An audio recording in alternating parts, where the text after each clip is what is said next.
obulwadde mu bakulu mu ggwanga Uganda oba bayita abanene oba ababede nga bukyeyongera mu maaso n'okugenda nga bubabala embiriizi. Kati wulira ebigambo ebizito ddala mukwano gwange ate ebikedde nga bizze bisasamaza oba nga biwawaaza amatu mukwano gwange ampuliriza.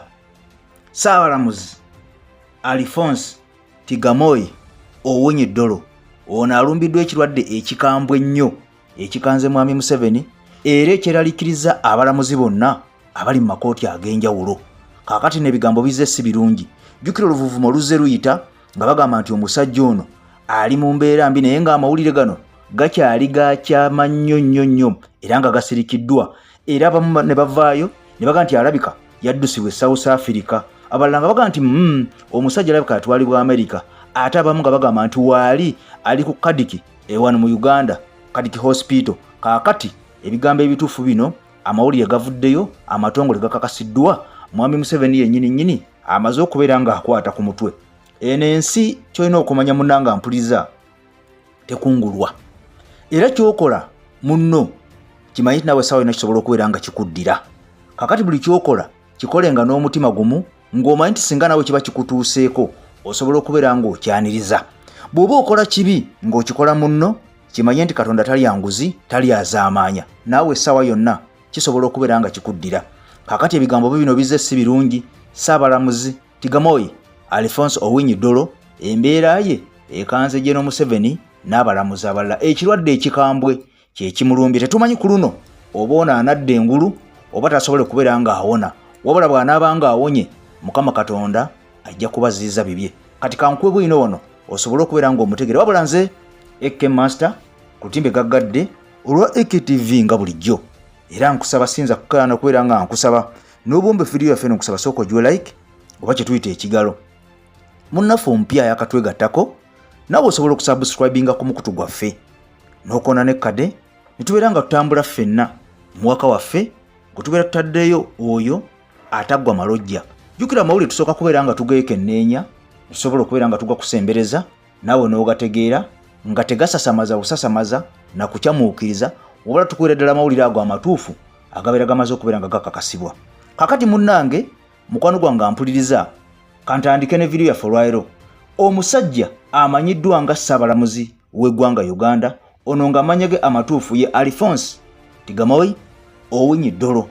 Kaakati mukwano gwange ampuliriza yamaze dda okubeera ng'alumbibwa ekirwadde ekikambwe era wolokoso yenna abadde agenda ng'ayitingana ng'asamwasamwa mu bannayuganda nti omusajja ali Uganda ali South Africa ali Kenya byonna bibadde bifu.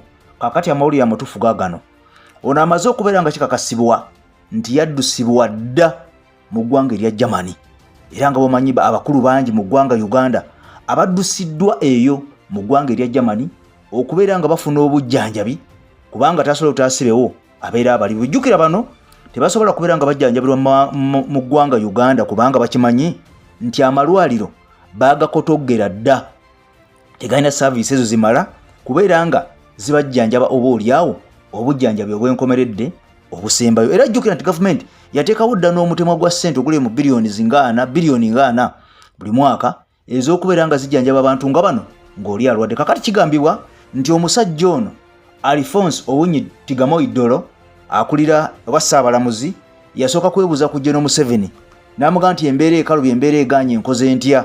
Kakati Mwami Museveni teyali mubi n'amuzikirira n'amugamba nti oyagala okubeera nga owona ewantu wali abasawo benneekakasa abakugu ogenda mu ggwanga lya Germany. Kakati ono wiikisi 3 eziyise emabega yabuuka dda bw'atu n'ayolekera eggwanga erya Germany okubeera nga ajjanjabwa. Naye njagala nkubulire mukwano gwange ampuliza oli ebigambo bino bitegeere nti ono bukyagenda okuva ku lunaku olwasooka nakati obulwadde bukyamuluma era tetumanyi ddi lwagenda kudda naye nga ye akyali ku ndiri. Jjukira nti Germany eno nkugambye ababede bangi abagenzeeyo tumanyiiko okubeera nga bajjanjabwa muno nga mulimu ne Ssaabasajja Kabaka wa Buganda Ronald Mwenda Mutebi eyakukusibwa ne batulimbalimba nga bwe yali agenze ebweru ku mirimu egy'enjawulo naye ng'ono yali agenze mu ggwanga lya Germany kubeera nga ajjanjabwa.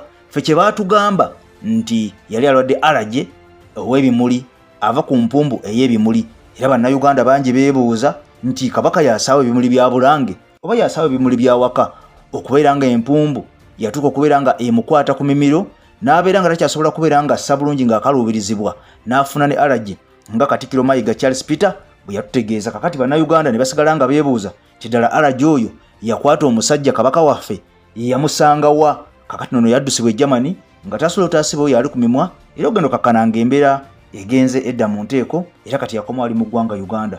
Tebaakoma okwo, omusajja amanyiddwa nga Bijodolo Gordon wava munno ono Binyonkondo sente gwe ziyitaba. Embeera emadde mbi nnyo omwaka guno gwennyini emabegakaawo era yatuuka n'okubeera nga abikirwa ne bamubika n'abikibwa naye munnange Mukama yazabibu yatwalibwa e Germany ono yasobola okubeera nga adda engulu n'asobola okubeera nga aterera. Ate nga ffenna tukimanyi nti ne minisita aleko minisita waki wa mwami Museveni ono Sam Kahamba Kuteesa era mukoddomi w'embuga ono embeera ye ennaku zino naye si eri awo nti ewoomya nnyo Nakabululu era naye mu ggwanga erya Germany alinga eyagulayo n'amaka kati ye abeerera ddala okubanga jajjanjabirwa mu ggwanga erya Germany. Ate nga kigambwa ne mwami Museveni waliwo yalumbibwako ku kirwadde okusinziira ku Honorable Ssemujju Nganda yategeeza emabegakaawo nti mwami Museveni yalumbibwa ku kirwadde era naye yaddusibwa Germany eno gye baamukanikira ne bamujjanjabira n'abeera nga asobola okubeera nga awona. Kakati ono Ssaabalamuzi Owiny Dollo yamaze dde okubeera nga atwalibwa mu ggwanga erya Germany ng'embeera ye si nnungi. Ono yawerekerwako mukyala we omuto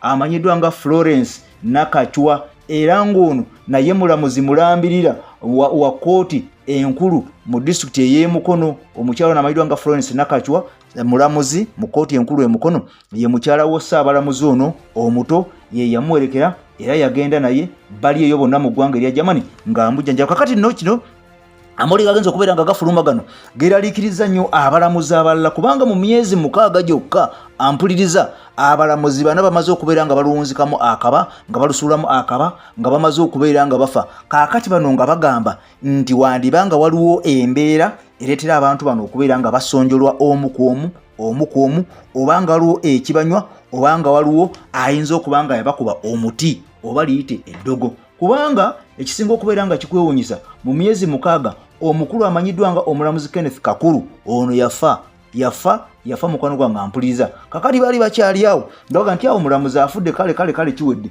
Omulamuzi omulala amanyiddwa nga Abiru Aweri naye bw'atyo n'afa.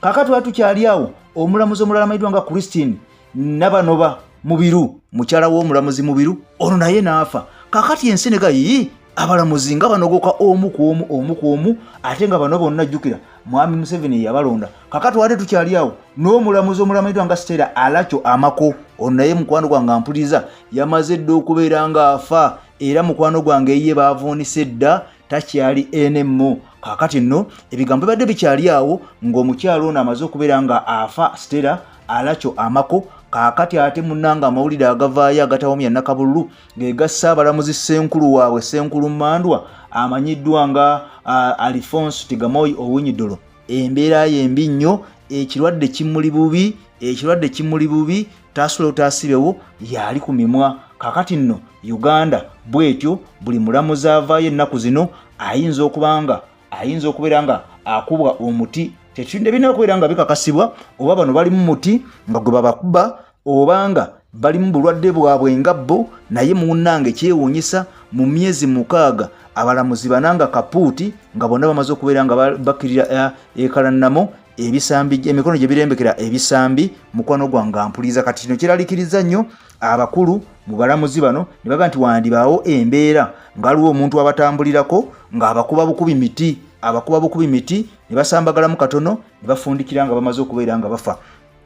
Kakati nno tumusabire Ssaabalamuzi asobole okubeera nga akomawo. Era bangi babadde beebuuza lwaki mwami Museveni yali awa Prime Minister Nabbanja Entebbe teyagiwa Ssaabalamuzi. Kumbe mukwano gwange ampuliriza nkunyonyodde nti weeks 3 ono yali amaze okubeera nga yaddusibwa dda mu ggwanga nga yagenda dda kubeera nga ajjanjabwa ng'apookya n'ekirwadde. Kakati mwami Museveni yalondya Prime Minister Nabbanja omukulu ono Ssaabalamuzi teyali mu ggwanga yali yafuluma dda nga musajja atwala ebukana na gwa bulwadde. Ate ne Vice President ebiseera ebyo omukyala amanyiddwa nga retired Major Akulo yali tali mu ggwanga, yali amaze okubeera nga ayolekera wali eri mu ggwanga erya Zambia. Yamala wiiki nnamba ng'ali mu lukiiko lwa Komesa ng'akiikiridde eggwanga Uganda ne mwami Museveni. Kakati naye teyaliimu. Kakati akwe kulonda Prime Minister wadde nga waliwo okubuuka okwaliwo nti Speaker yali waali ne Thomas Tayewa Vice Deputy Speaker naye yaliwo bye baali balina okubeera nga balondebwako. Naye bw'ati mwami Museveni yalonda Prime Minister Robinah Nabbanja n'abeera nga amuddira mu bigere mukwano gwange ampuliza nze AK Master n'obombe fidino kusaba jimpere ekigalo mukwano gwange bwobanga oli mpyo subscribe ngeko mukutu gwa fokonene kade tubere nga tutambula nga ffenna mwaka ffe atagwa malojja nze agange nze AK Master maze okubeera nga nkunyulira mbaze okubeera nga nteeka ku galubindi okutolontosa mu nsonga eyo mukama katonda akunkumire akumpere ebirungi ebikira obugulu bw'eggongolo I send it out.